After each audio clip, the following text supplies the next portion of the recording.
today. Sometimes I have lagging problems because I'm doing the Zoom with it, but I think we're set.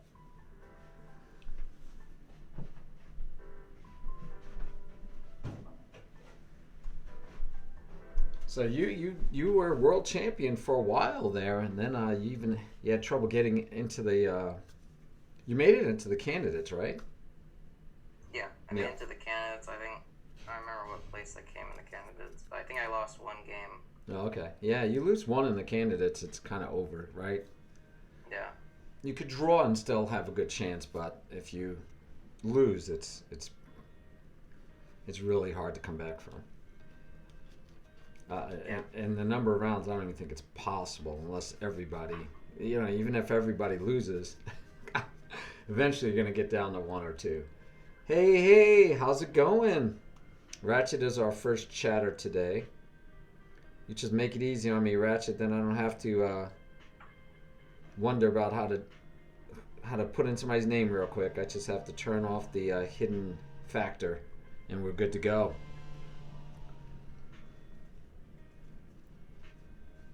We have ChezzWizard with us today, the former champion, like yourself, former champion. And we're going to be working on a one-on-one lesson with ChezzWizard. Ratchet says, lesson with the wizard. Let's go. And let's go is a very good, apropos thing to say because it is time to go, guys. All right, so we're here for a one-on-one lesson with our man ChezzWizard. I've been working with ChezzWizard for a decent amount of time, I'd say. I've known you for a while. Enjoy teaching you, enjoy watching you progress and learn, and actually your brother and sister too.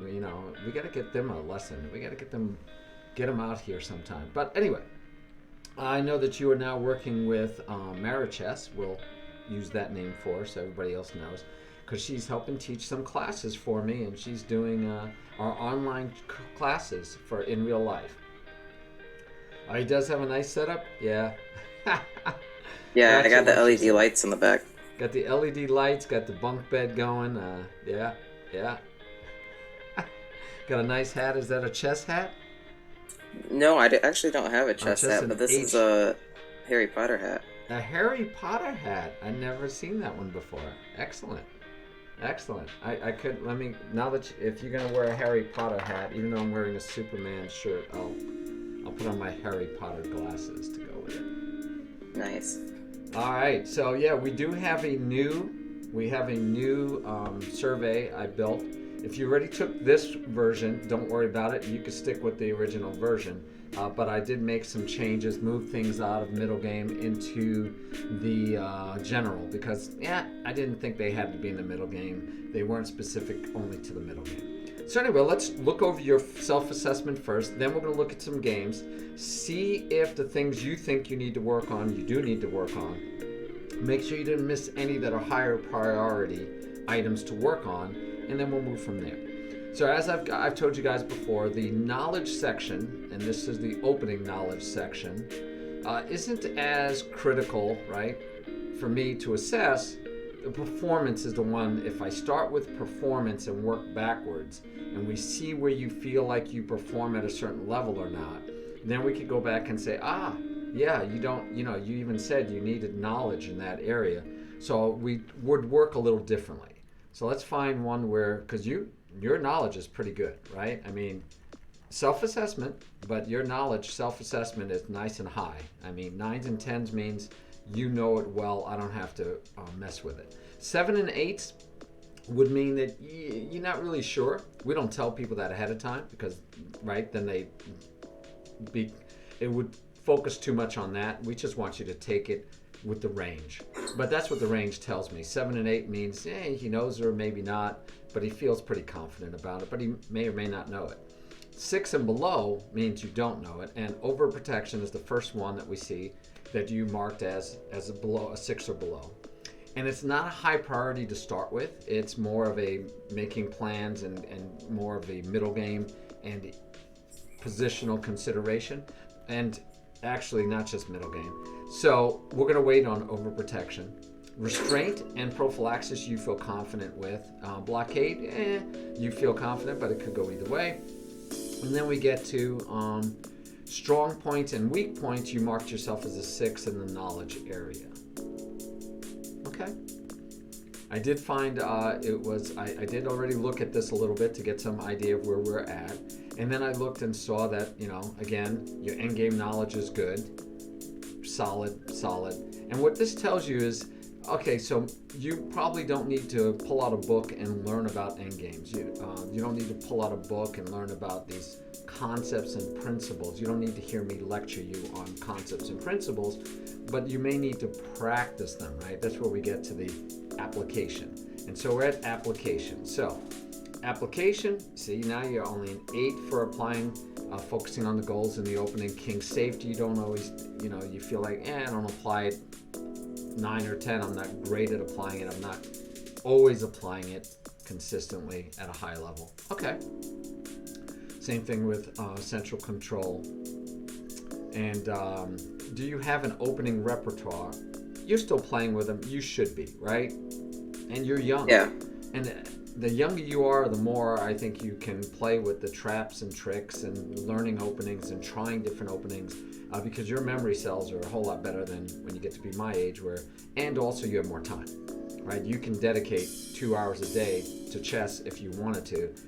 I usually can't, and you might need to apply a whole lot more if you decide that chess is something you want to get ultra serious about and maybe even try to get a title, right? Because the younger you try, the better, right? That's why your brother and sister who are even years younger than you, they have so much potential. If they decide they want to be titled and they started working now and spending 3 hours a day on chess, it's just like anybody that needs to be great at something. Serena Williams and Venus Williams spent ridiculous amount of hours a day on tennis. Ridiculous. 12 hours a day, 6 to 8, 12 hours a day, doing nothing but playing tennis, practicing, but they became world champions, right? They're winning a lot of money, and that's their livelihood. That's their life after. Okay. Overprotection. So you said you didn't understand it very well. Of course, we don't expect you to apply it very well. So here was where you threw me off a little bit, because your strong points, understanding strong points and weak points, you gave yourself a 6 for understanding, but the knowledge, but you said that you're applying it at the 7th level. Are you saying that you think I was applying it like higher than what I understood it? Based on, you said that you had a 6, yeah. Yeah, I when I took it, I didn't remember exactly what I gave myself. Fair enough. That's previous. That's probably even a better way to do it, right? Because then you don't.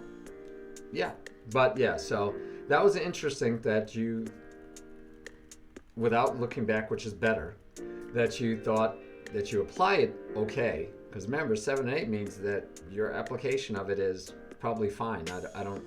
We might want to get better at it, but okay. All right, but again, what I really want to focus on is here when we get to how do you perform. So performing, you said your application level is only an 8, but you perform at a 9. But regardless, you're performing development at an 8, king safety at an 8, central. So it looks like right here that if I went to something like aim chess, that it should say that you come out of the opening equal or better than your opponent most of the time. Right? It should, based on this, it makes me feel like, he's got opening down pat for performance. So when we go look at your games in a minute, I would expect that you have no issues in the opening. Right? Because you understand the goals, you understand development, not only understand it, but you perform at 7, 8, 9, or 10. Now again, for me, 7 or 8 could be you don't always perform very well, and sometimes you do. 9 and 10 would mean, no, you're good, right? 9 and 10 would mean you got it down pat. So these 7 and 8s actually will, I think, fit for what I've seen looking at your most recent games, that you actually still can work on openings. And why? Because I think you're playing with new openings, and you're playing around with openings, and you don't always know your opening theory But you know me, I don't care about the opening theory. I want you to be able to play your opening based purely on the principles that we're talking about. So we're going to spend a little time reviewing your openings. Opening play, I should say. Performance. All right. You say that you're an 8 on how to respond to an attack and 8 on analyzing a position. So again, those are not 9s or 10s. 9s or 10s should mean that we don't have to spend any time on it at all. I think we do need to spend some time, and I think it'll play out as from what we see. All right, but you gave yourself low ratings in pawn breaks and overprotection. And again, overprotection is a higher level one that we'll probably not worry about right away. Performing strong points and weak points, we'll talk about those and blend those in, because I think you could do those throughout. When to offer and accept a draw, and how to mate with the 2 knights. And really, I don't even care about that one right now at all, pretty much.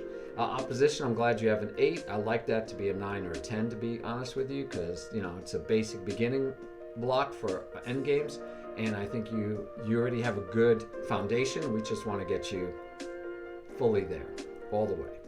All right, let's see if you had any other low ones. So candidate moves, interesting. You gave yourself a 6 on candidate moves for performance, and we know that's kind of critical to improvement, right? To good play. You need to be able to come up with good candidate moves and know when you should. Yeah, I think that I don't consciously think about candidate moves when I'm playing. That's why I gave myself a 6. But sometimes I'll differ between 2 ideas, Okay. or 3 ideas, but I need to look for the moves, not the ideas. So yeah, the ideas were part of the making plans, and I don't remember where you stood on making plans. Let's see, that should be under making plans. Where's my making plans? It should be under middle game. At least that's where it was. Oh, there you go. Yeah, you gave yourself a 10 for making plans. Right? So the ideas, thinking of different ideas to me are a part and parcel to making plans. It's a little more strategic thinking. So an idea like, but those plans, what's interesting for me, making plans are usually based on identifying weak squares, strong points, weak points, pieces that need to be adjusted. Where am I going to play on the side of the board, right? What's my long-term plans? And that long-term plans require some of the things that you mark down. So Ratchet asked, he said his latest aim chess review gave him a 98% for opening. Very good, Ratchet. So is that overall, right? Not compared to your peers. And he said, so what do I do? Look at another opening? Yeah, you can. You're young. You guys are young.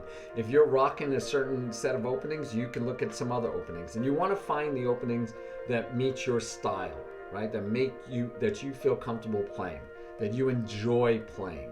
So I definitely would say for you, Ratchet, and ChezzWizard soon, to go out and experiment with different openings to see which ones you actually enjoy playing. But yeah, you could do that, or that just says maybe you need to work on other parts of your game and leave openings alone for the moment. But anyway, so candidate moves we're definitely going to talk about, because that's one that we really want to get good at. And then you have calculating 2 to 3 moves.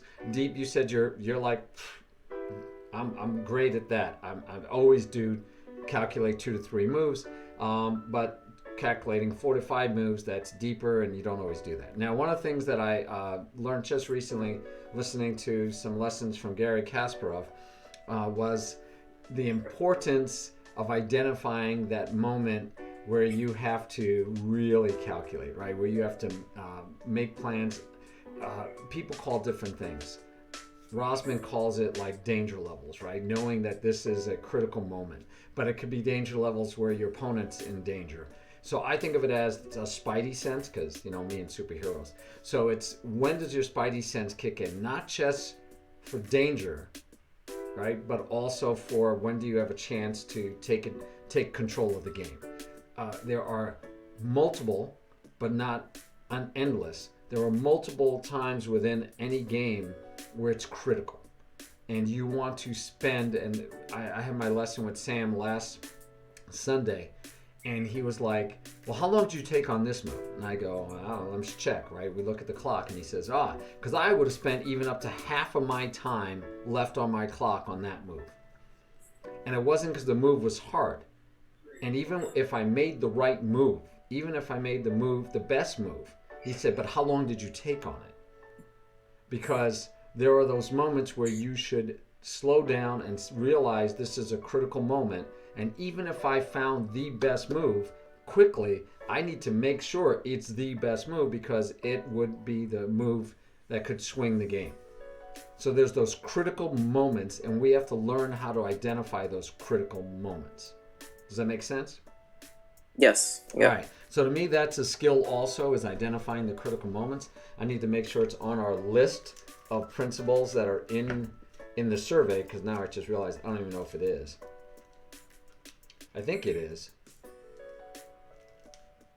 But there's those critical moments, and like I said, my guess is there's going to be 2 to 3 in a game. There might be more, there might be less. Depends on each game, right? Sometimes if you find the critical moment, you take advantage of it early, you might win the game early, and the game will be over, and there won't be a need for another, looking for another critical moment. All right, let's go look at some of your games, and with this in mind, we're looking for what principles are you demonstrating knowledge of, because, right, that's the most important thing. We're going to start with what can you demonstrate knowledge of, and then if you're not demonstrating knowledge of something, then we have to go back and say, well, do you truly understand it? And so we'll discuss it and make sure you truly understand it. And if you truly understand it, then we could talk about why aren't you applying it consistently? All right, and then we'll try to find ways to help you apply it consistently. I do the same thing with my volleyball team. I think they understand the importance of serve receive, getting the ball into play in a way that we can get a set. We can set the ball and hit the ball and play our offensive system. I think they understand that, but they don't apply it, right? Serve receive, they don't apply. And if we break that down into all the tasks that have to go into it, one of them is they have to get to the ball, and I need them to get to the ball early. And I'll tell you right now, my fastest girls, my slowest girls, it doesn't matter. They don't get to the ball early. And there's a lot of factors keeping them from doing it. Some of it is old habits. Some of them is technique. Some of them is reaction time. There's a lot of factors. Fear, anxiety. I, as a coach, have to help them figure out how to break that mold, get past that, and get to the ball early. And so the same thing, we're going to work with you and see where you need, even if you have the knowledge, why you're not applying it. And our job is to come up with ideas of how to get you there. And it could be aim chess, it could be puzzles, it could be practice games, it could be mantras, it could be different things that we have to use. So let's take a look. We're in your first game. Are you joined with me? You are, and we're synced, so you should follow along. Feel free to draw arrows in the analysis board with me on the study and move pieces and all that. All right, so far, you're playing a Sicilian Defense. Again, you know me, I'm not going to even question you about the opening as far as theory goes, but I will gladly question you about the principles. So far so good. What is on Black's side of the board, and sometimes it helps to flip the board to look at it differently. So I'll do that for you, flip the board. Where would be a weak square for Black? And I'm cheating because I think you know it because of what happens in the game. Oh, a weak square for Black? I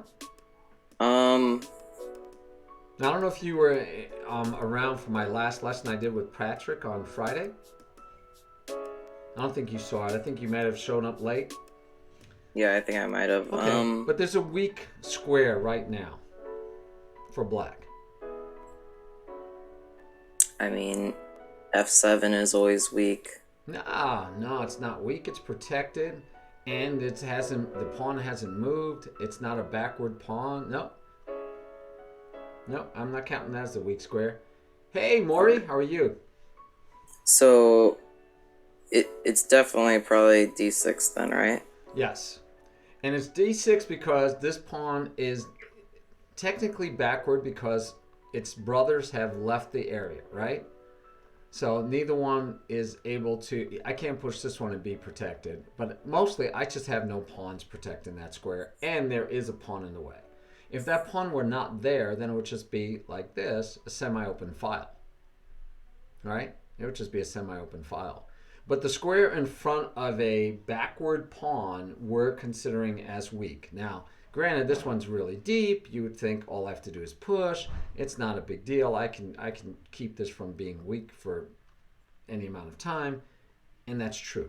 But it's just something I want to point out because, as we know, as the game goes, he actually attacks that square. And this is where we get into, are you analyzing the position well? Because one thing that should pop into your mind is why, you should always ask, we talk about different things. When I taught Patrick on Friday, we talked about how did the position change? Right? You have to look at this and say, how did the position change? Right? This knight is now attacking these squares, hitting these squares, whatever you want to say. Seize these squares. Different people use different terminology, but the knight is hitting these squares. Where before, the last move, the knight was hitting these squares. So that's one big change, right? So now these squares are hit. The other change is that the queen now doesn't get stuck, doesn't get stopped at this square. Now the queen can reach all the way to this square. Any other big changes? Nah. Your bishop now sees this pawn because before the knight was in the way. So now the bishop can see all the way to that square. So that's a change that might be useful at some point, right? I mean, if you could think about it like, oh, what happens if I could take and then he takes and then I could say check and I would have hit the knight if the knight wasn't, it doesn't because it's all the way over here or here. But I'm just saying that's where you could say, wow, the knight moved, so now my bishop has new freedom also. So for me, that's what I talk about when I say, how did the position change? And that to me is a critical thing. But part and parcel with determining how the position changed is asking, why did my opponent do that? What is his plan? What is his thought? Right. So White's thought is definitely to get to D6, right? Eventually. So maybe even plans of pushing E5 to secure it. Yeah, in this current position. Right, you could do that. But that would be, and I'm going to slow you down because that's already thinking, oh, he's trying to do this, my move is this. I do want you to identify what is he trying to do, right? What is his, and if you decide this is a threat that White has, then your next step is, now that you've said, how did the position change? All these changes, right? All these changes. All right, now that you've looked at all the changes and you know the threat, then you decide what is my plans, right? And that's where you go checks, captures, attacks. And again, this is a 10-minute game plus increment. You haven't even used up a minute. You've never even been a little below the increment. You're at 10:04. So you're not even below 10 minutes yet. So you whipped off these moves in less than your increment, which I believe was 5 seconds, right? So you're looking pretty good on time. There is no rush. Is this a critical moment? Is this a semi-critical moment? Is this a moment where you need to take some time? And let's see, it took you did take some time because you took, looks like 30, you took 40 some odd seconds. So you took the most time up to this point. Right. But I would say from what, and I agree with Samuel on these, I think you didn't take enough time. I think you should have taken more time at this point because this point, he's got 2 pieces developed. He's moved the knight 3 times now, right? So he's moved the same piece 3 times, and he's still ahead on development, or equal on development. But you could get ahead on development. Can you get ahead on development? Yeah, but you're worried about this knight coming in, right? So it'd be nice if we could get ahead on development. The move you chose, does it stop his plan or does it push his plan forward faster?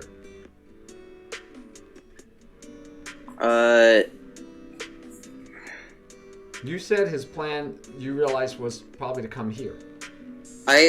At the time, I think I was okay with that. Well, let's look back. So regardless of his plan, why, for whatever reason he moved his knight here, does this stop his plan?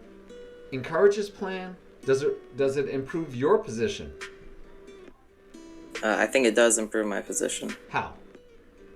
Because I remember from this Sicilian French variation theory that a6 has to be played at some point. Once you trade off the knights, I think you have to play a6 sometime. And I don't remember if I was supposed to play it before to prevent the knight from coming to b5. That might have been my mistake. Yeah, I think you're right. If you remember that is a critical move in this position, I'm going to say that it was actually supposed to be done so that the knight doesn't go here. Right. Right? Yeah. Maybe before the bishop move. So I can see that here because, again, this is a threat for 3 different pieces might want to occupy that square.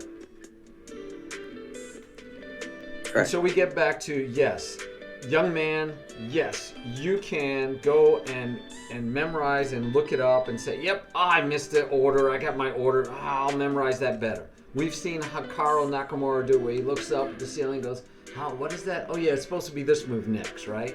I've seen Levy Rosman, I've seen Eric Rosen, I've seen them all do it where they go, oh no, that move was supposed to come first. Great.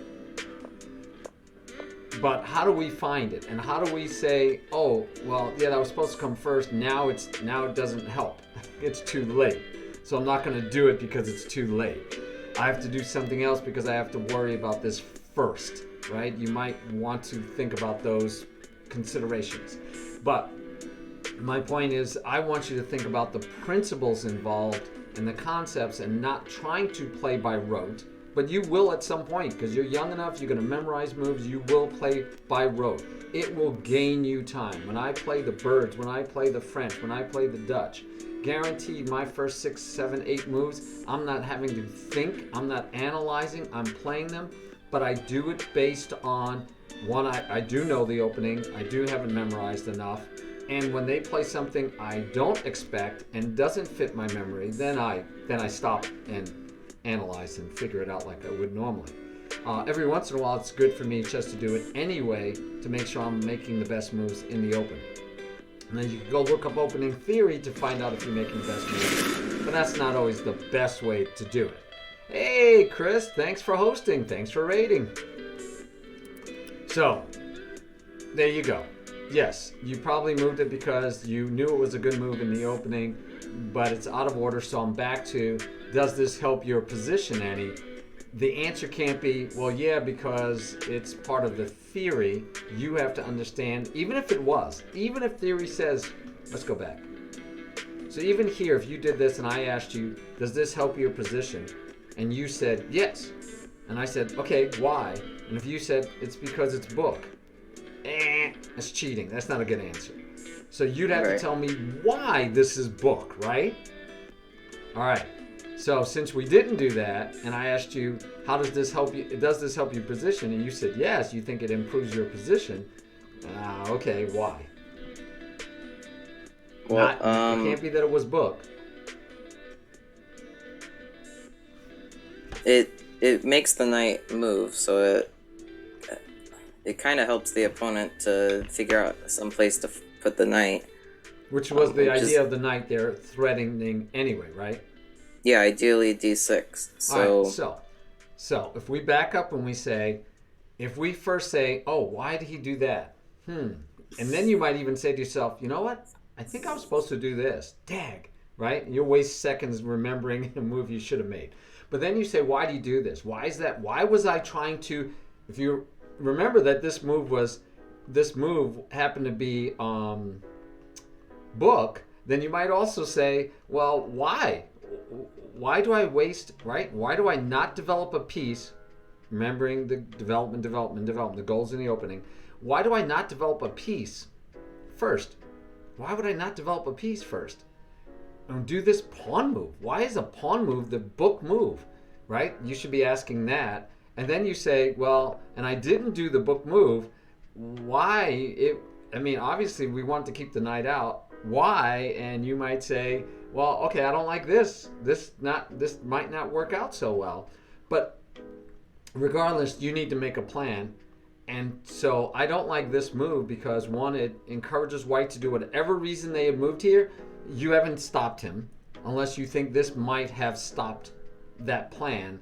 So he's going to have to retreat and then you can get back on target. But if this doesn't stop whatever the plan was, then he still gets to do his plan, right? So that's bad. 2, I don't see you dealing with any threats that he may have had based on it. And so I really don't like the move. And the last thing is you're not developing a piece, right? Because in general, I have no other concept right now except I know that you need to develop your pieces, and that doesn't develop a piece. So sometimes we don't, depending on the situation. But yeah, you didn't. So again, even if you did this, that wouldn't be developing a piece.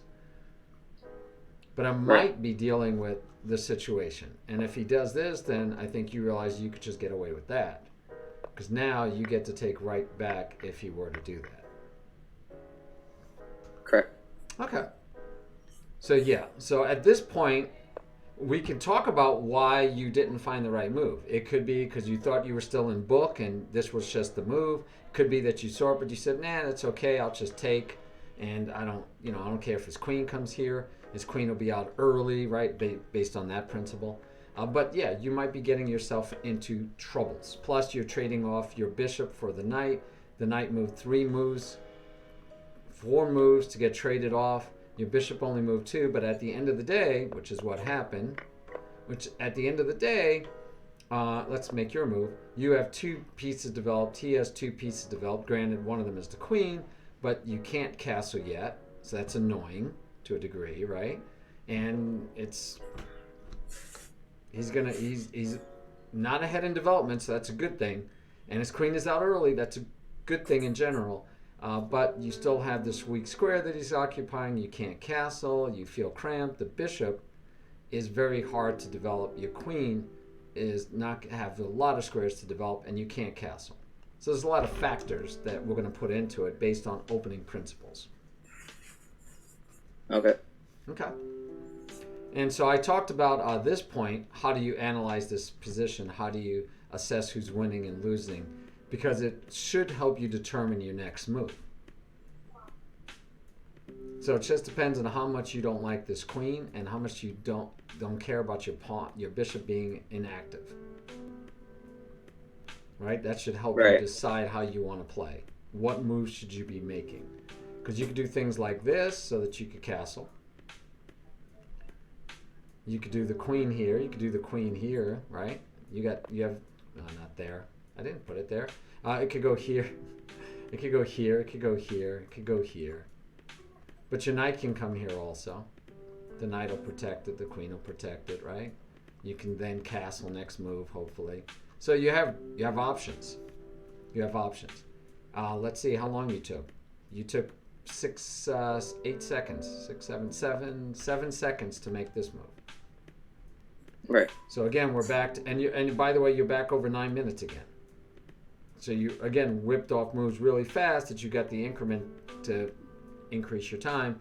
If you told me on move 8, and this is the situation on the board, and you're still at over 9 minutes in a 10-minute game, I'd say you're not taking enough time. So that would also point to time management a little bit. So now your knight is now pinned to your queen. And you have a couple of ways to get out of that. You could say, get out of town right away, right? Try to pressure the bishop, push him out.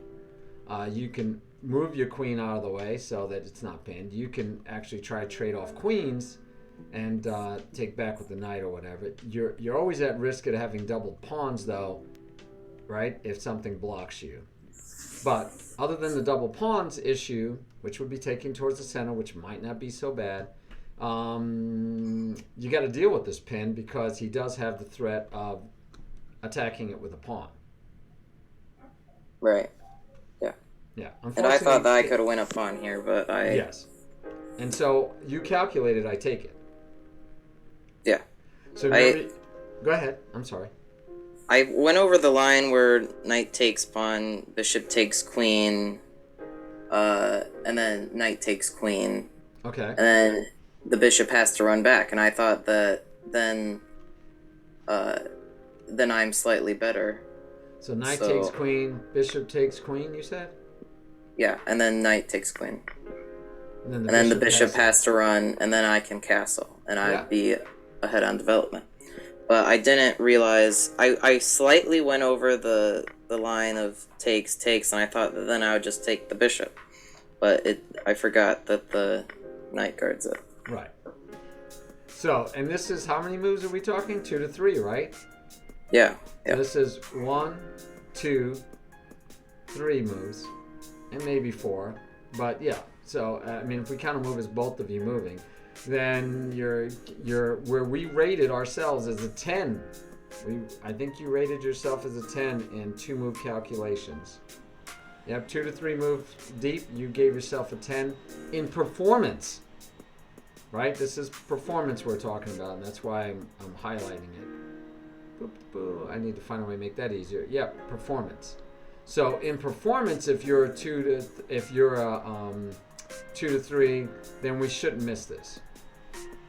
And let's see how long you took. You did take a little still less than a minute. So again, we're at a critical point, right? There's a couple of critical points you've already hit. This is one of them. And it's critical enough because if you miscalculate, you end up losing serious material, which you did. Right? And here you resigned. So, and I remember if this was this probably was a qualifier, so it actually was okay to resign because you want to get in more games to qualify. If it was the Swiss candidates, I would say that was bad to resign because you still have game left. Even down a piece, you have a pawn for the piece, so you're down only 2 points. You know, I'm playing this out personally. Right. Yeah. I think this was a qualifier. Okay. I'm pretty sure. So the things that I saw that we could talk about was that we didn't calculate. Here we're not noticing the threats or remembering our theory, so that's a problem. We're not realizing this is a square that is going to be a nice square because of this potentially weak square. So you said you didn't know weak squares that well. We're going to talk about it. Anytime you have a backward pawn, the square directly in front of the backward pawn, we're going to consider a weak square. Hey, thanks for the raid. Appreciate it. Oops, let's try that again. All right. There you go. Thanks, Kimmy. I really appreciate it. Welcome, guys. We are doing a one-on-one lesson with one of our former world champions, ChezzWizard.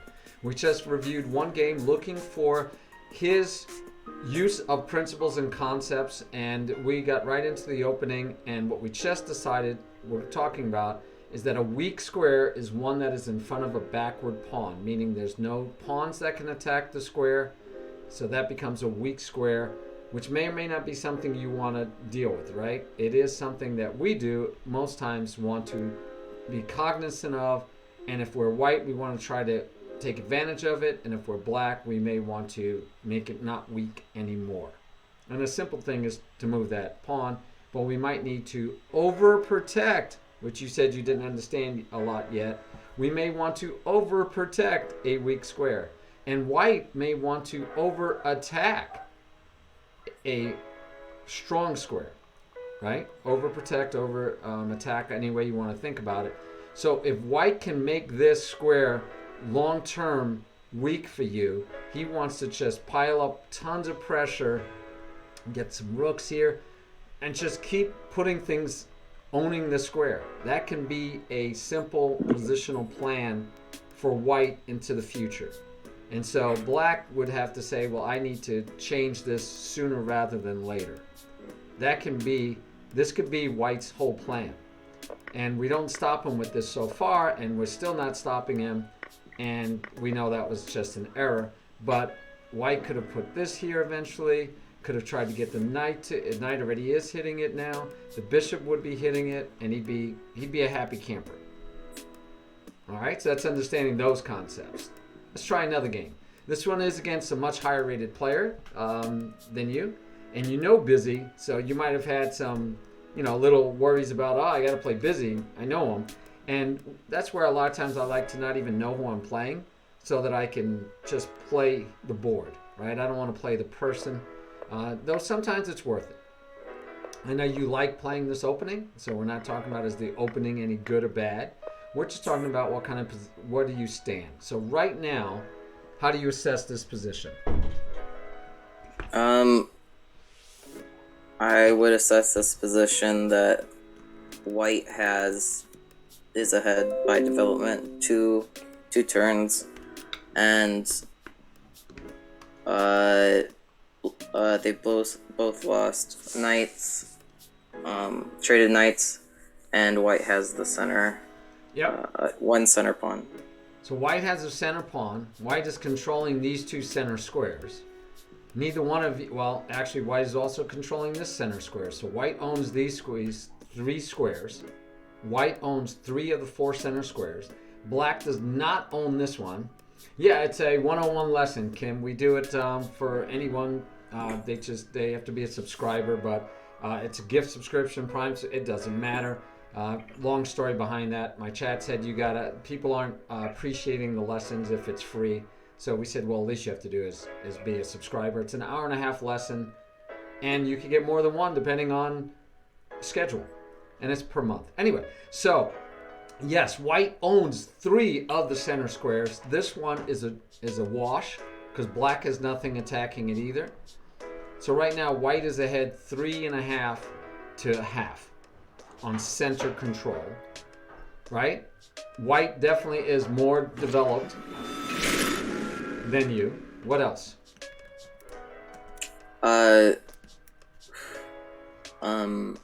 We both have 2 pawn islands.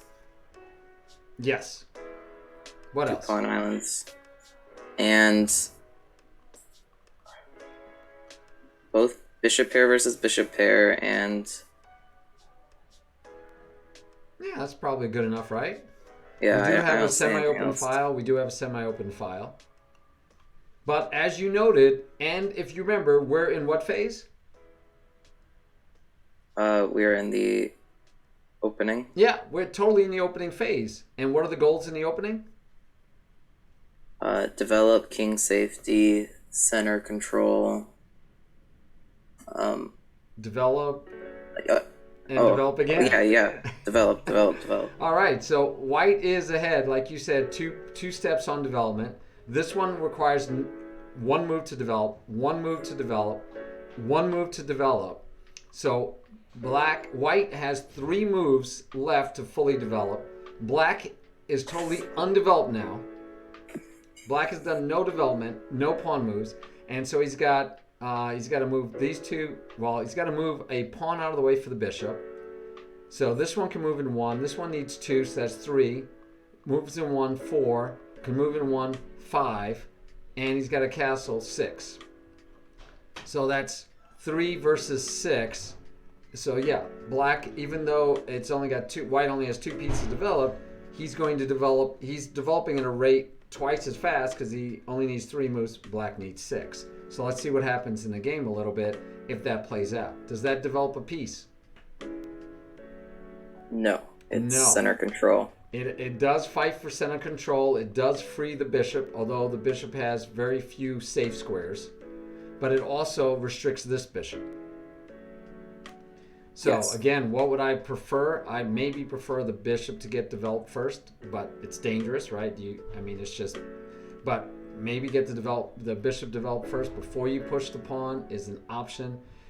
It would be great to develop the knight, but you have all these problems coming.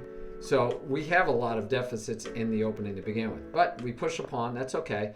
White says, white could have just kept going with development and gotten, even further ahead. Let me develop this one now. You can't even, not that there was a pin anyway. Could have developed the knight, could have developed the bishop. But instead, white sees tactical possibilities because that king is exposed. Ah, Right. great question. Here you go. Sorry. Did I do that right? Yes, I did. All right. So there you go. So he sees, hey, the king is still stuck in the opening. You still have no pieces developed after this move. So he sees, even now, only two pieces developed basically. He sees that he might have tactical possibilities. And I like to say, if you're 2 steps ahead in development, and he has 2 and you have 0, and remembering that he only needs 3 and you need 6 to get fully developed, anytime that you're 2 steps ahead in development, you probably have the possibility of an attack. You should look for opportunities to be aggressive in attack because you're ahead. You're ahead 2 steps in development. That means you have 2 more pieces available than your opponent to defend. You want to do it. So anytime, guys, you get ahead by 2 steps in development, think about attacking. So he does. Now, of course, you didn't have to take. Right? Right. All right. And if we look, you only used your 5 seconds unless this was a 10 plus 3. I don't remember. But you used almost no time. No, this one. Okay, you did use time. I'm sorry. My bad. So you used at least about 15 seconds. Right. And I thought it was just a free pawn. It is a free pawn, except... Queen trade? Yeah, and you know this. I know you know this. I know you know that means no castling. But with the queens off the board, you're not as worried about castling, right? Yeah. But With the queens off the board, I thought it'd be fine if, even if white was ahead on development. yeah, I don't know about that. You did get a pawn. Now, can you keep the pawn, right? Because again, we're at a point where he's got two steps in development. Now you have 1, 2, 3 steps, and you got to get your king off the back rank to be fully developed. So you're going to need 4 steps in development because you can't castle. He only needs 2 to be fully developed. He's still twice as fast as you at developing, and let's see what happens now. So now he's down to 1 piece to develop. Yeah. That was a, I was thinking about either because I knew the pawn because of the open file and the semi-open file. I believe I was thinking either bishop d6 because I wanted to develop something to protect it. But I thought that bishop d6, rook d1, pinning my king, then I wouldn't be able to protect the pawn. Bishop to the king. Pinning the bishop to the king. I would either have to move my king or block with the light squared bishop. But I didn't want to worry about the pawn, so I think I just pushed the protect it. Okay. So And maybe it was because of the dark squared bishop too. I could always do it later though. yes, if that bishop were ever to come here, you could then do it with tempo. Right. Yeah. Right. So there you go. Okay, Lycan is playing music for us, which I totally appreciate. Right? All right. So the problem is, white says I'm going to develop, and black still doesn't develop a piece. Right? Doesn't develop a piece, and instead pushes a pawn, taking away the knight's best square. And yes, I understand that, but this is a pawn that you're ahead by 1, so even if you gave it back, it wouldn't be as big a deal. Yeah, so I think we start getting into trouble. So again, white says, I am 3 pieces ahead in development. You have none. 3 develop, and even with the queens off the board, you have none. So again, remember, if you're 2 ahead, yes, I agree, like it. So with 2 ahead, you can look for an attack. 2 ahead, you should look for attacks. So he's 3 ahead, so he's looking for attacks. Just to note, guys, when I consider a castled position, that's part of development. Castling your king, getting king safety. Notice black does not have king safety. White does because that's part of development. Once castling is out of the question, should the king... Let me just move this over so I can see it better. There we go. Once castling is out of the question, should the king rather move up or hide on the back rank? No, do not hide on the back rank. Once castling is out of the question and the queens are off the board, if you can get rid of a couple more, like get rid of at least one of the rooks, trade it off, then we want our king to become an active piece because we're heading into the end game. So this is where transitioning to the end game, black has to decide where he wants to put his king or how he wants to deal with this check because he wants to look for ways to keep his king active. Unfortunately, this might be the best move, but that means the knight doesn't have a good move and the bishop gets stuck.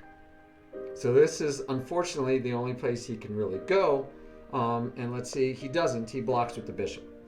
Another choice, of course, which is nice because you want to get here, but you see why I don't like this move also, ChezzWizard, is because the knight should go there and the king should go here, but I can't get the king here now because I can, but then the knight has no good square. So it starts getting crowded. And immediately, again, white being ahead in development, 3-1, he can continue with attacking. And the thing is, he doesn't have to work hard to find these, right? He's like, oh, I pinned the bishop. What do you do with a pinned piece? You said you have like 10 on basic tactics, right? Pile up. Yes. So you do have 10 on basic tactics. So anytime you pin a piece, you want to pile up. So here's the first pile. I can possibly get a second. I can get a pawn against it, right? I'm going to just keep trying to pile up on that pinned piece. So you got out of the pin, putting the king out into the center of the board. This in general, again, is good news. The problem is we got to be able to put more pieces because things like this are threatened. I don't know what he's going to do for sure. He can also just move the bishop and then get another rook because again, it's not pinned anymore. He can move though, so that's a consideration. So he's looking to get another piece on it anyway, right? Right. Okay.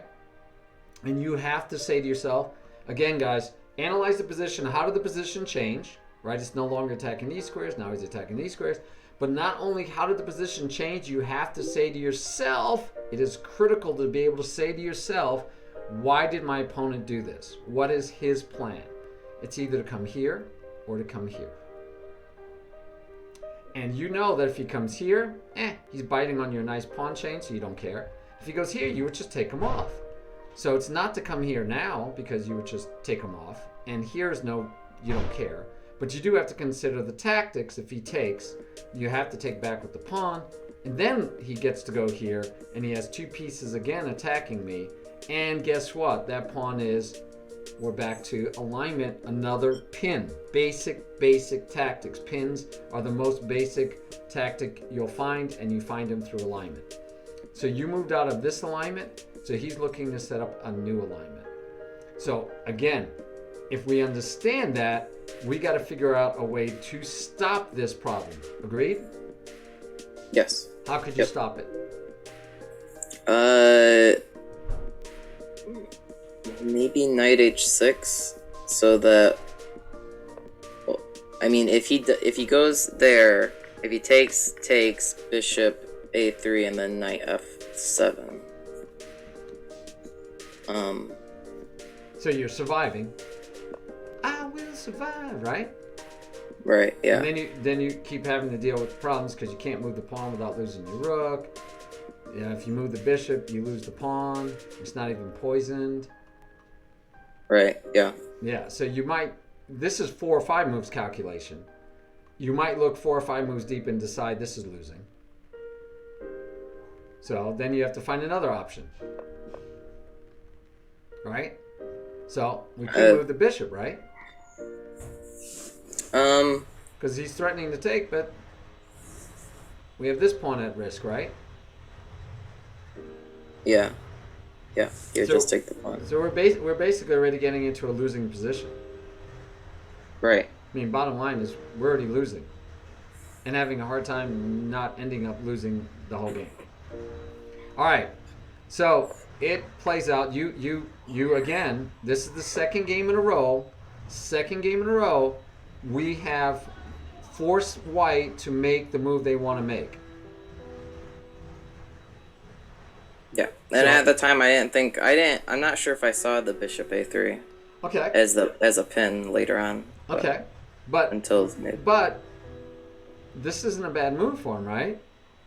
And then you No, might it's- think I'll just take and I'm good.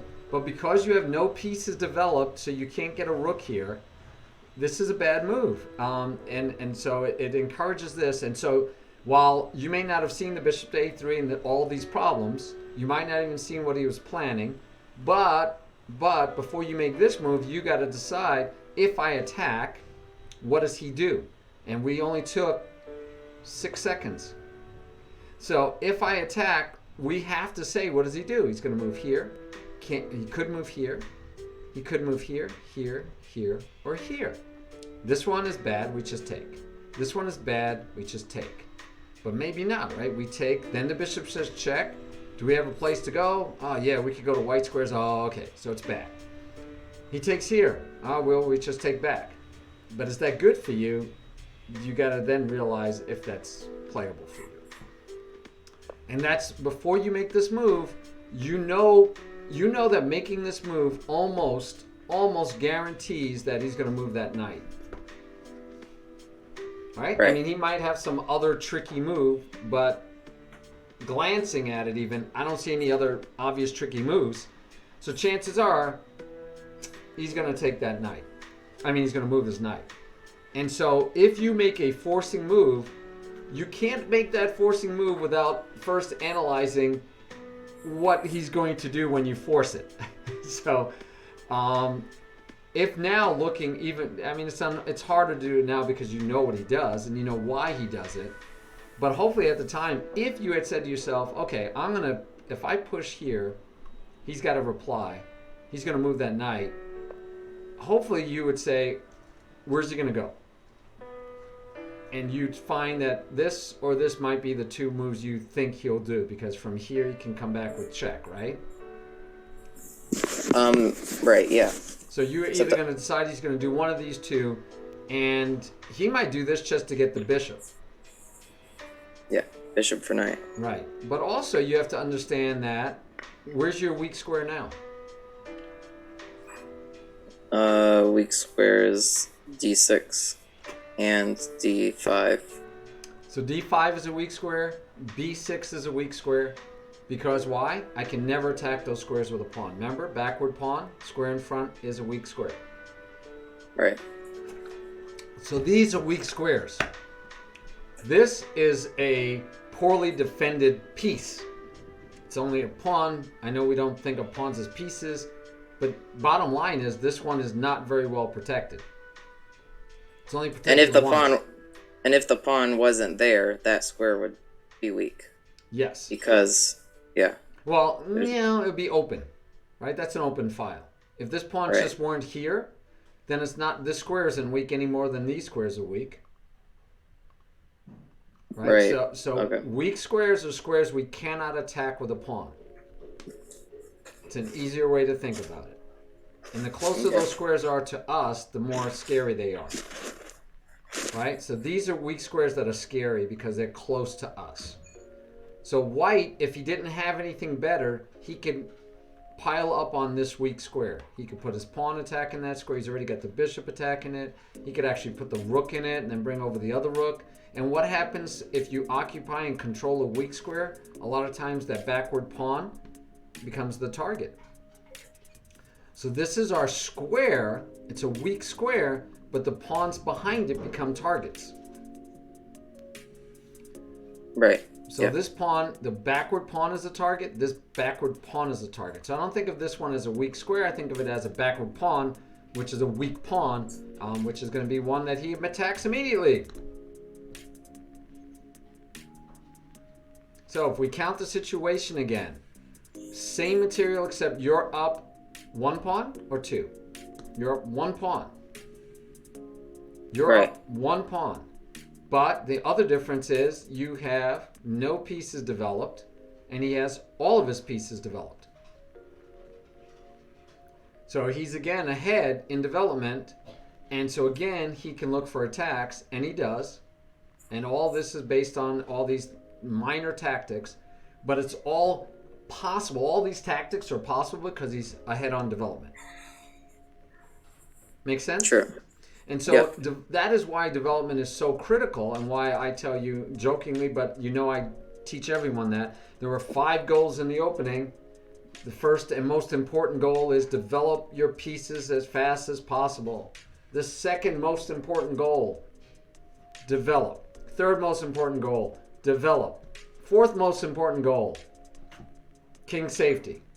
Last most important goal in the opening is control the center. So that's why I say develop, develop, develop is so important, because it allows you opportunities, and in this case, every one of his opportunities, because he is further ahead in development, and he's still further ahead in development at this point. So you decide to get out of the pin.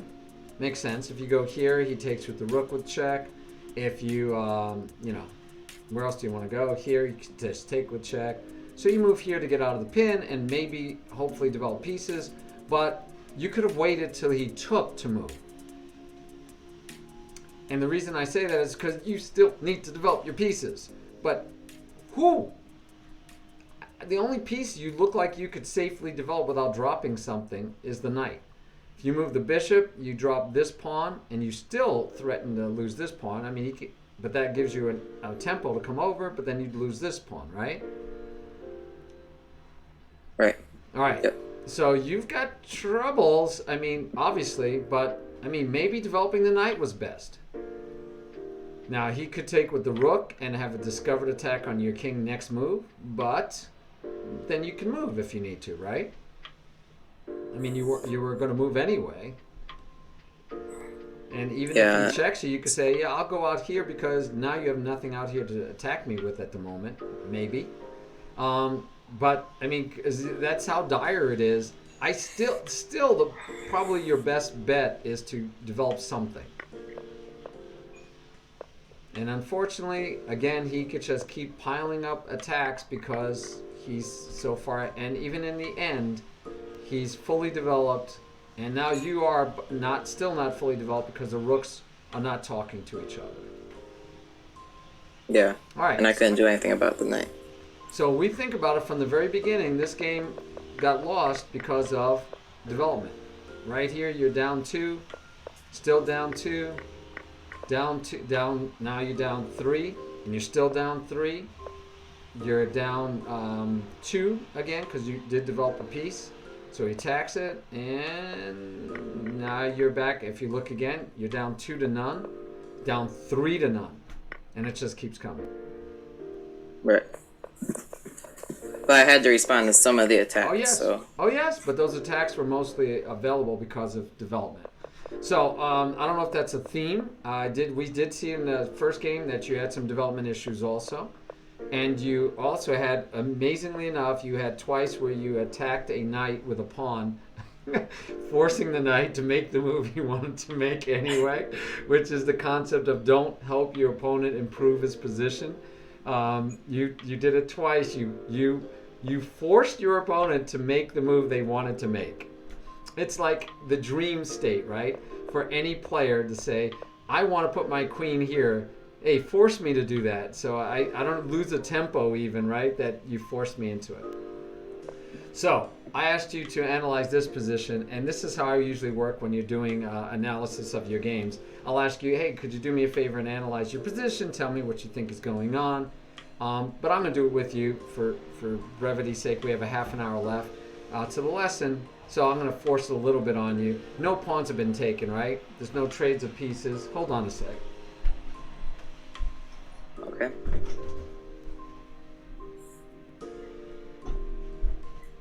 It's cleaning day in our house. All right, so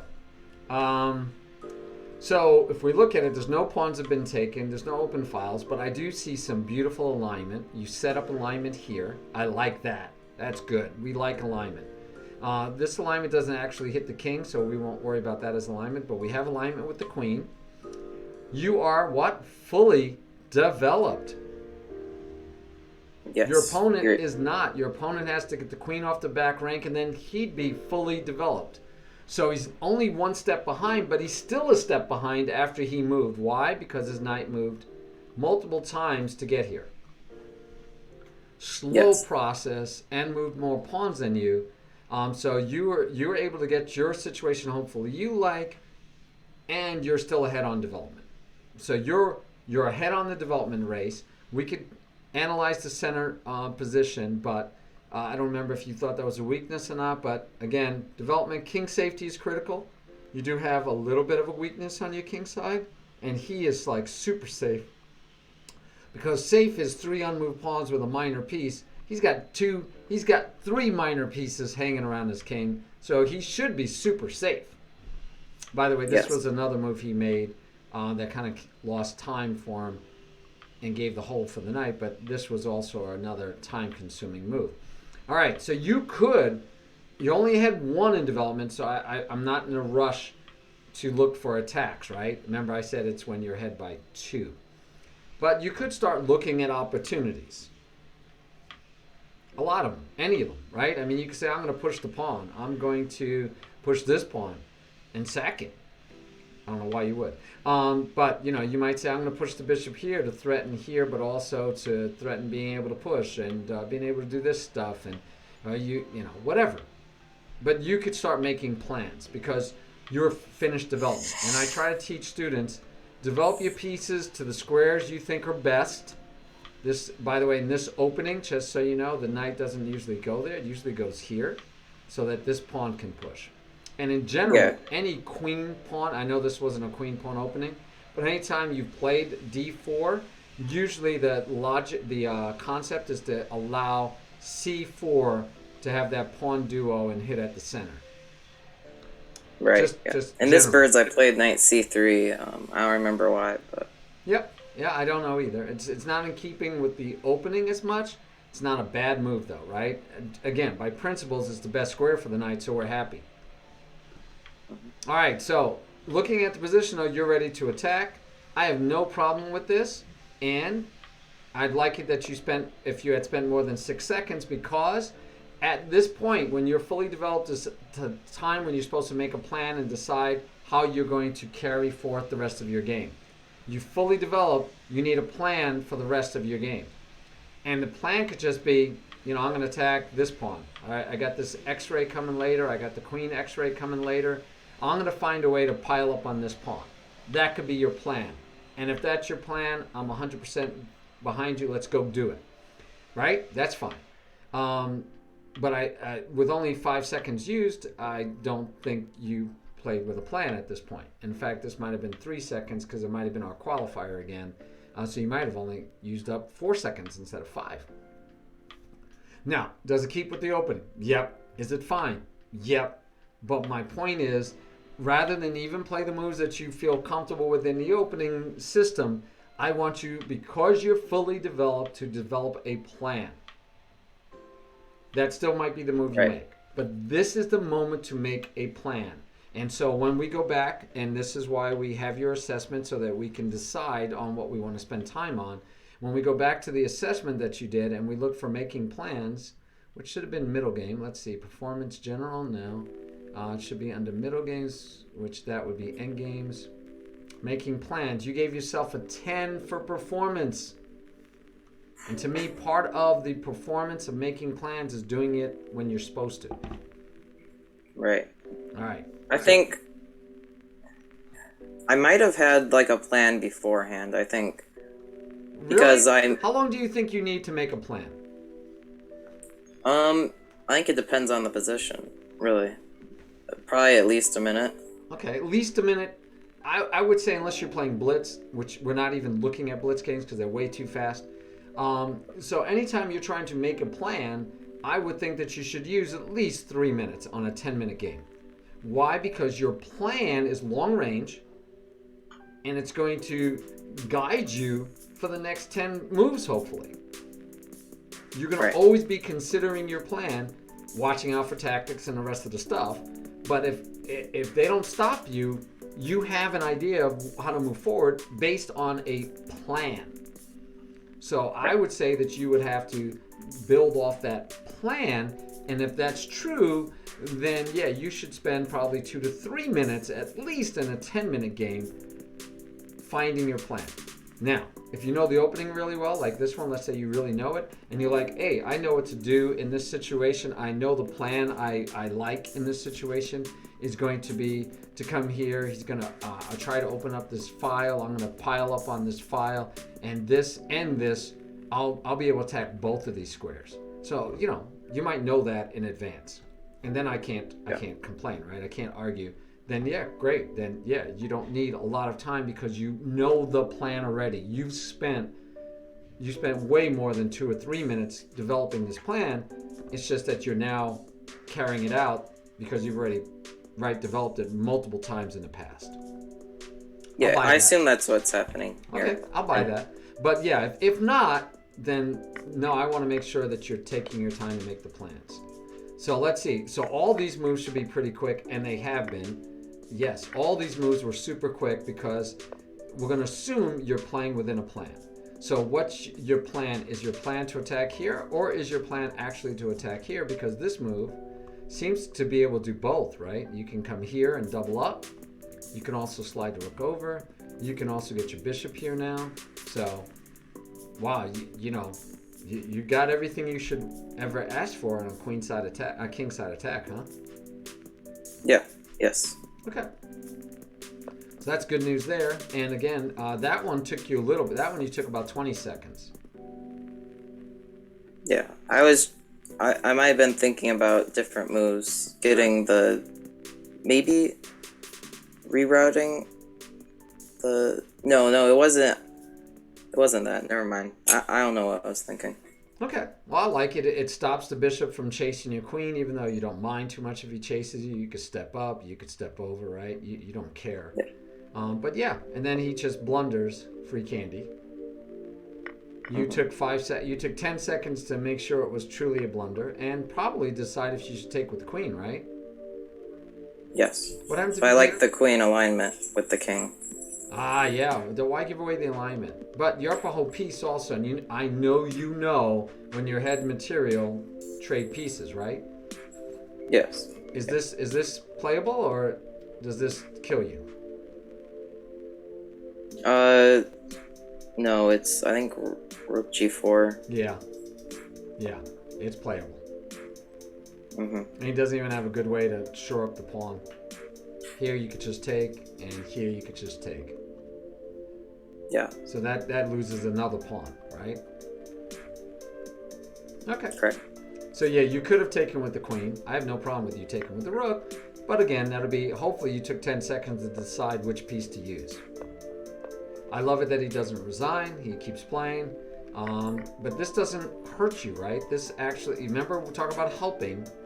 You're doubled up on it, but how does he protect it? Well, he could do this.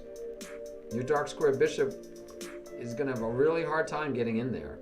Now, granted, that still weakens his position, and he could also do this if he wanted to. But this also weakens his king's position and starts allowing you to get through here, undoubles your pawns. I mean, it's got a lot of reasons why it's bad. Right? Yes. So you could just come over here and take the file for one. But you find a bad move. Right. I was thinking that I had counterplay here. I thought that the queen takes bishop, and then maybe it was, it was rook d7 That's what I was attacking the thinking. bishop. That's what I was thinking you'd be thinking. Yeah. Does that make sense? And I was thinking with the check, the white bishop just comes back, and then the queen has to sack, and then you're basically winning. And the queen has to sack. Or it doesn't have to sack. I don't think I calculated this far, but I thought it was winning. You're right though. I think no, you can't do that. That doesn't work. No. I didn't calculate this far. Well, so. maybe you were thinking you take with this one. Yeah. There you go. Right? Because now it's mate. Yeah. Okay. Cool. All right. So, but he didn't take, which ends it anyway. So nice. If you, and let's see how many times. So you took about 10 seconds to decide that you had a mate. I didn't know it was mate. All I knew was that if the rook goes there, it's threatening two different things. Okay. Well, that was And- that was good, quick analysis. That was, like you said, probably just a 2 to 3 move calculation. Figuring that if he goes here or here, you just drop the bishop. Yeah. Yep. And this doesn't work either because you still have you have enough pieces with checks, and you take with this one first. Yeah. Right. Yeah. No, that worked out for you. Okay. I just didn't know because that looked a little scary, and it didn't look like you took a lot of time to figure it out. But he didn't take the bishop anyway, and he made it easier. But yeah, that's beautiful. Okay, good job. Good job. Yeah, wow, yeah. Take with the rook on 7. Yes. Yes. No, it should take with the other rook. Yes. All right, so you got to play your fun opening again. And this time, looks like you actually got to play a variation that you've been always hoping to play. Yeah, the main line. Okay. And he played the correct move, knight c3. Okay. Was there, like, but I think the trick was this one, right? Where it looks like you trap your queen. Yeah, and then you play bishop b4 and everything goes downhill, but... Right. So, it's kind of scary because here, he only has 2 ways to protect the rook. Agreed? I mean, he's not going to go here. It just gives it away. He either has to go here or here. Those are his only 2 choices, right? Right. Yes. And if one of those 2 choices is the best move and the other of the 2 choices is a losing move, you're only going to get away with the bad move by your opponent one time ever. Right? So if I'm playing, they if you're should playing learn. me and I play this variation as white and I make this move and you get to play the variation you've been wanting to play forever and you do it and you beat me, I'm going to go look it up and say, what did I do wrong? And I'm going to see that, oh, I should have just played knight. I'll never make that mistake again because I got so frustrated I lost so early in the opening, right? So it's a one-trick pony in the sense that you can only use it against one opponent one time. And that's if because they still have a 50-50 chance of not making the move. They have a 50-50 chance of getting the right move anyway. Yes. Yeah. And if that's your pet line that you're hoping for, and even if they get into the pet line that you only had a 50-50 chance of getting to play it, and it's only good one time against that opponent, it's like one of those you save in your back pocket when you're playing like a best of 10 blitz games and you throw it out there. Or use it in blitz games. But I would not use it in a serious game, and Rapid will say semi-serious, because it's not a solid enough opening for you to use, in my opinion. But anyway, especially at the level you're trying to be at, right? All right. So I believe here I asked you to analyze the position. And if we look at it, right, what is this called? That is called it's part of a pawn line. It's an isolated pawn. Very good. What's that one called? Isolated pawn. You got 2 isolated pawns, and you have?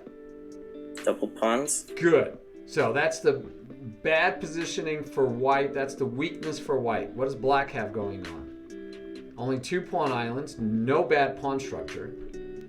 Is he up a pawn? No, it's even. Right, so we're even in material. So if we look at this position, we're even in material. Black has the better pawn structure.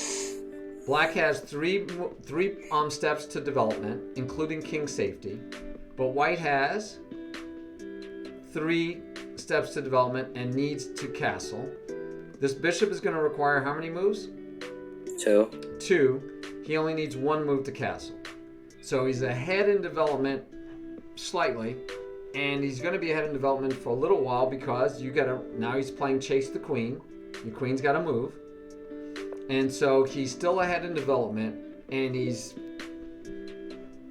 okay, right? Life is good. He's got bad pawns though. But development, pawns, which one comes first? He's got to decide how to do something about the situation. So you chase the knight right back away, so now he has 2 defending. So that move looked wasted for the most part, except now you are in an alignment issue. But otherwise, it looked like it was a wasted move. You don't have the alignment issue anymore, and you put a third attacker on the pawn. Very good for you. And he gets to play chase the queen again. Why? Because you only have 2 pieces developed, and one of them is the most powerful piece on the board. And if that's, and notice his is close to home, while yours is out and about, right? Was out here, then it was out here, then it was out here, then it was out. I think here was next, here, then here. So that queen, if we checked how many moves the queen made, it's a lot of moves, right? Right. And we get to do that because we're playing chase the queen.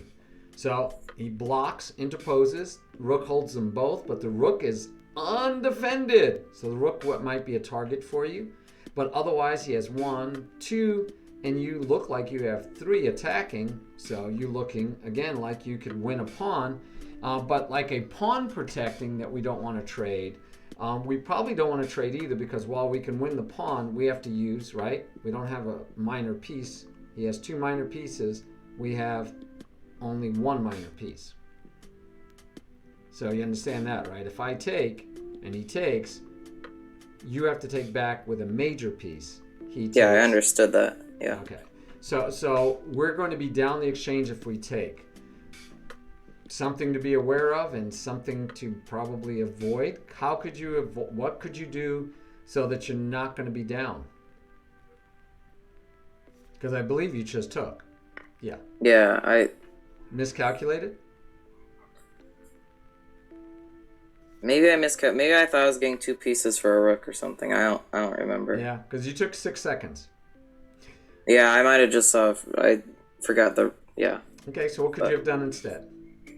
Instead, I might have. I don't want to move. I probably would try to develop the bishop. So either b6 or d6. I'm not sure about d6 because then he can just take, and then I have 3 pawn islands. Yep. So d6, definitely trying to get the bishop. You could be, if you were just being tactical and you want to try to win material. Yeah. Right? You could try to push the bishop. He could say, no, go away, queen, but then you get to take a pawn. He could take back, threatening the queen, but then you get checks again, right? And you can try to be, win another pawn, and you're still overusing the queen, but now, at least when you take here, right, you get to keep it probably. Yeah. But now you have 3 pawn islands, but he only has 1 pawn. You have a passed pawn. These are the things you would have to consider. If he drops back, you're like, oh, then I could take. He could take, and you could take, and you still got, you're well protected for the moment. He could chase you around, and who knows, right? We're back to interesting chess. But the point is, this move you do have. I would say the bad part is you still not developed. Your rook still can't talk. All he has to do is castle. So you still have problems in this situation. But yeah, that I'm just saying that's a possibility. Definitely, this is a possibility with threats like this if he were to castle, because then you get the skewer, right? He'd have to push. Then you could probably do this at that point, right? So like I'm just saying, if you castle, if you went here, and if he went here to block, you could say go away bishop. Then when the bishop goes away, well, he doesn't have to go. He doesn't have to stop protecting the pawn now because this pawn is out. Yeah, we kind of helped him to force the pawn to go. Yeah, and then we can attack the undefended piece, and he can back up because the bishop's not on attack, but then he would lose this pawn. So let's say he wants to protect, and you can go, okay, now, and I have a way to get our way, so I'm not in a rush. But you still can't take because you'd still lose the exchange. Maybe then you would just play bishop takes c4, right? Oh, yeah, sorry. Yes. No, you can. Definitely. Yeah, that's right. This attacks both. Beautiful. I like it when you do a double attack. Yeah, no, that's right, and that's excellent. So anyway, don't know if any of that would have happened exactly that way, but yes. So looking at these games, I'm still getting the feeling that we're not developing. Although we gave ourselves a high mark on performance, I would, out of these last 3, and I just pulled your last 5 games. So it's not like I looked for specific games where you were having trouble. These are your last 5 rapid games. Every game you were behind on development. I think I've been testing. Like the birds is I can develop pretty well. Mostly I play E5, the Guico piano. I always develop in those openings. I was wrong. You are correct. This one you were ahead on development. So 3 out of 4 you were behind on development. You're correct. You developed well on the birds. Yeah. Okay. But how about as that black? show? As Yeah. black, I think I struggle more for developing. I agree. I think every other game you were black. Yes. Every other game, the 4 other games, the 3 of the 4 other games, you were black. And you were behind on development on all 3. And black is always behind by 1 move, half a move, right? But you don't need to be behind on development because you always get to move, and when you move, you could catch back up. So it might be a product of your opening choices, like the England Gambit. Might be a poor choice because you fall behind on development way too often. And even the Sicilian you played, you ended up behind on development. And the key for me is that while you say feel comfortable that you're really good, you're always on top of development, the games don't prove that to be true. And I think the problem that we're seeing and why the games don't prove that to be true is because you're just playing an opening. You understand development, but you're not understanding that you're not getting equal or ahead in development with the opening you're choosing. And that would be the biggest way that I would choose an opening is it keeping with the principles? And if your opening is getting you behind in development, today, ChezzWizard is not good enough to play bad openings.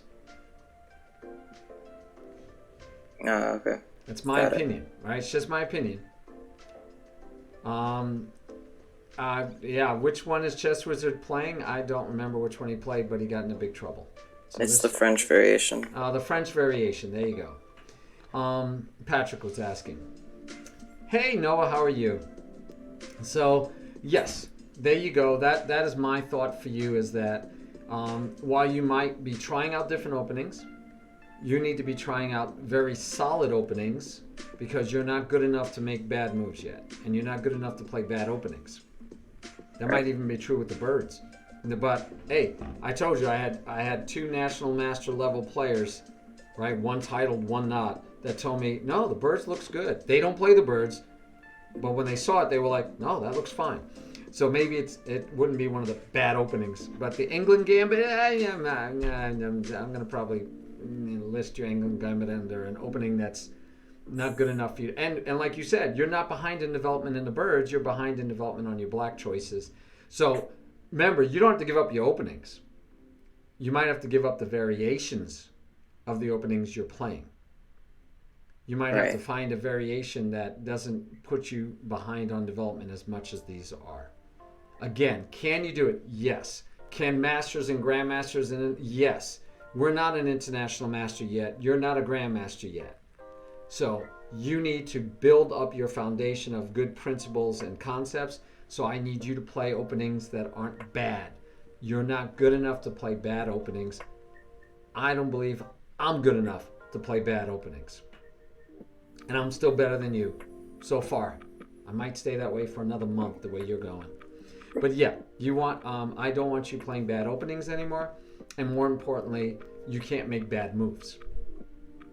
Right? Right. All right. I'd rather see you be behind on time. So if we look at these last games, this game you resigned when you had 8 minutes and 29 seconds out of a 10-minute game, and 10 minutes plus 3 seconds. This game you had 8 minutes and 16 seconds at the end of the game. This game you won, but it only took you 8 minutes and 39 seconds. This game, I don't remember if you won. We didn't go all the way to the end. You did win this one also because of a blunder. Not that you weren't winning, but I mean, he's up the exchange for a pawn, right? He's up the exchange for the pawn, and then he blundered at 7 minutes and change.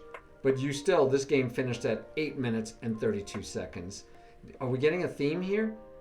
This was a 10-minute game. Well, look at this one. Oh, 15-minute. 15-minute game.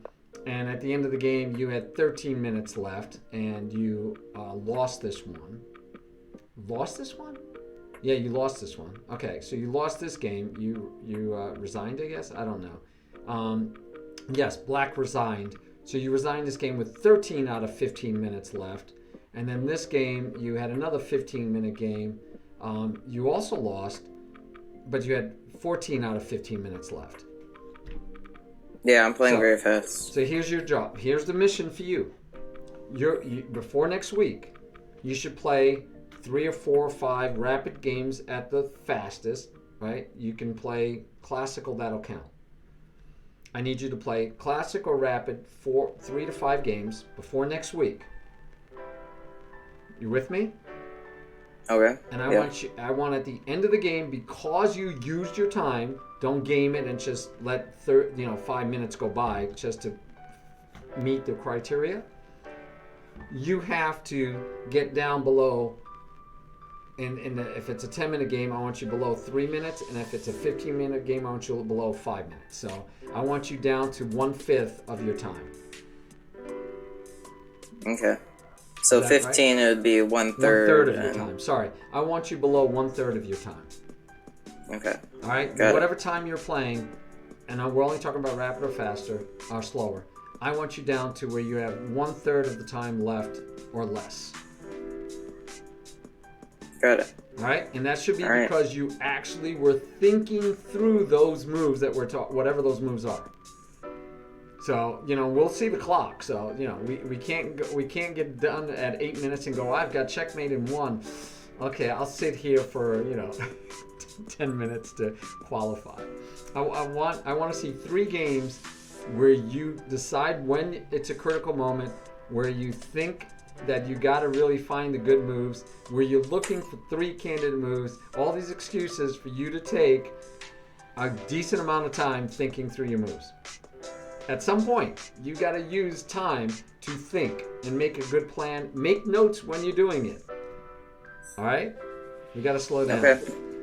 It's hard for me to know if you're just playing sloppy because you're playing fast, or if you don't understand concepts, or if you're having other issues. Because you're playing so fast, we don't know what the cause and effect are.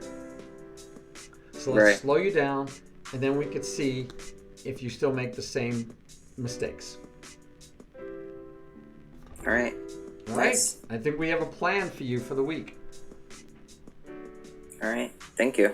All right. And if you check the chat, which I know you can see, Patrick is giving you some ideas around the Sicilians you might want to try other than the French defense variation. Yeah. And the accelerated Patrick dragon. Says he will challenge you to some serious games. Nice. I look forward to it. All right. So he says yes, Patrick. Challenge away. Challenge away. All right. It is, like I said, cleaning day here in the house, so I cannot stay here overly. Brandon, he's the current world champion, so I try to raid Brandon because he's the current world champion. But Busy has 8. Brandon has 11. So again, I like to go with us who are smaller turnout at the moment. D1 is Sabled only has 3, so kind of tempting there too. Busy I like because he does end games, and sometimes he's hopefully. Last time I did, he's currently offline. That made that one easy. All right, so then we know who we're rating. All right, D1 should be our man. Should be, because Busy Chess got offline. I don't know who he rated either.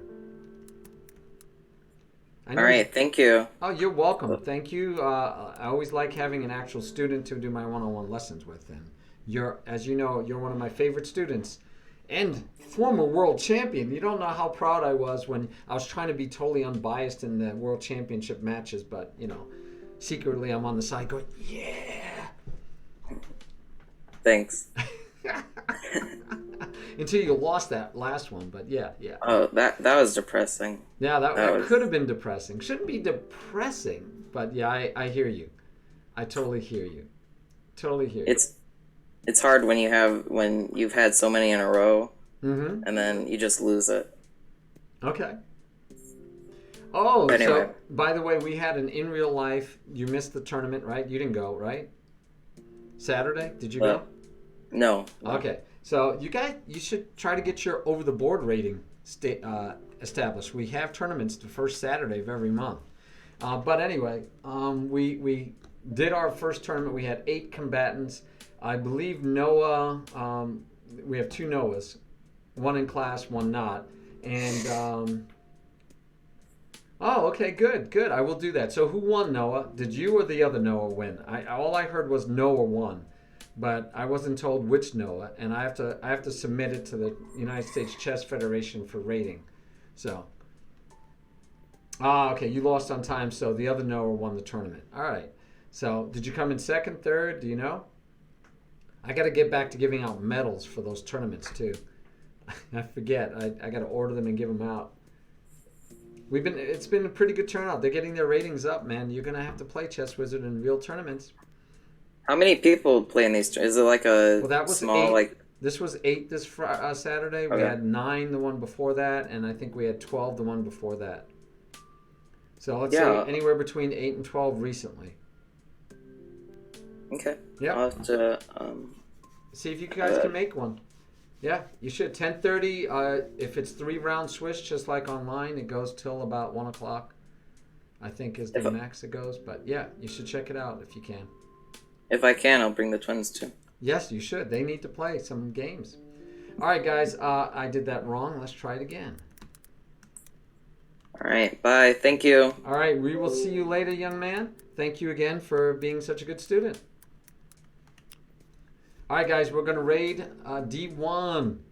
Check him out. He's been getting pretty good at chess, too. All right, guys. Have a good one. Take it easy.